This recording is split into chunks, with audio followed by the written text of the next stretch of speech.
once it got on the air, Norman became obsessed with it almost. So an awful lot of what was in the show came from Norman as well as from us. Norman has an incredibly inquisitive kind of mind, and yet Norman was a chauvinist in 1975 when the show was first, when we were writing the show and it was being produced. It went on the air in 76. But he has this open mind. And, you know, even though he's formed the American Way, People for the American Way, and, you know, he's an open-minded, liberal, modern,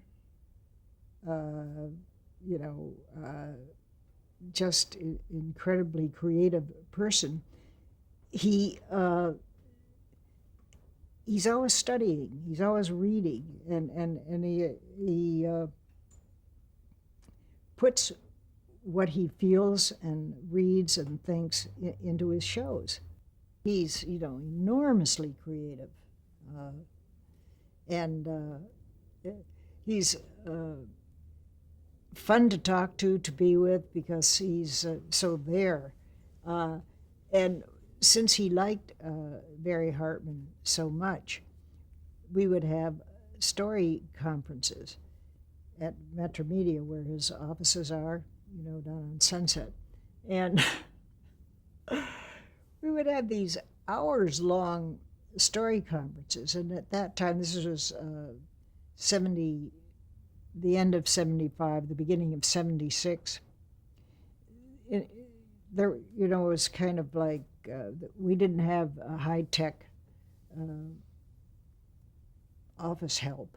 We would have this recorder, just a kind of recorder that was on a pole, recording everything that was said during these story conferences. So remember, this was a half hour, but it was 5 times a week, and it had to be funny. So if you're in a story conference for, let us say, 2.5, 3 hours every day, then he had an army of secretaries recording off the recorder, transcribing.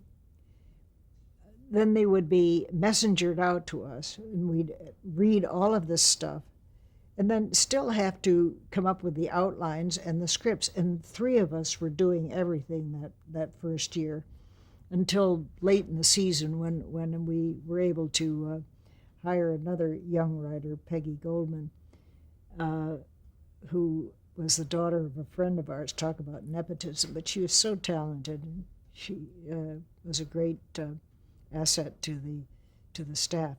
But that was a staggeringly tough job to do, really, really hard. It was sort of like the best of times and the worst of times, because it was so hard. It was different from writing an everyday soap, even an hour soap, where you could just tell a good story. In this one, you had to be outrageous and funny, and come up to Norman's standards, which are pretty high. So it was tough job.